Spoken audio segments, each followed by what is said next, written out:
Getting back into school was absolutely fantastic. We realised how important the relationships and the children's friendships were to each other. So having had quite an extensive time at home, they were really excited to get back into school. Not only to meet their teachers and get back into learning, but realistically to meet their friends and have the conversations and find out what everybody's been up to.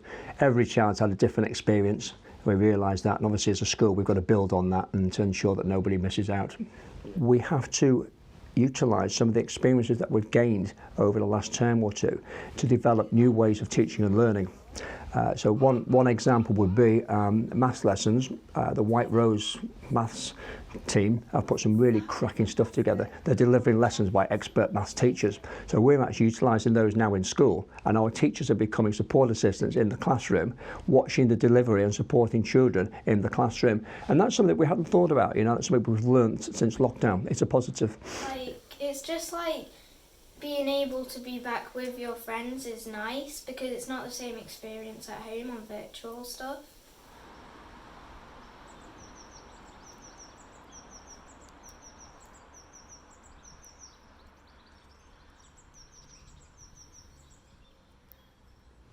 I think like the Isle of Man is very fortunate in the fact that we've been able to go back to schools, but as I've said, like the fact that we've been sidelined, and I understand that it's difficult for like some different examples to take into account every single place, especially with a place small like the Isle of Man, but it's still frustrating when they're trying to make decisions. But even on the Isle of Man, even though we've managed to get back to school, lockdown has still had a massive effect, and the pandemic has had a massive effect on our learning and people's attitudes and mental health, and I think that's had a big impact on our schoolwork. So I think that we shouldn't be treated too much differently, even though we are fortunate enough to be back physically in school.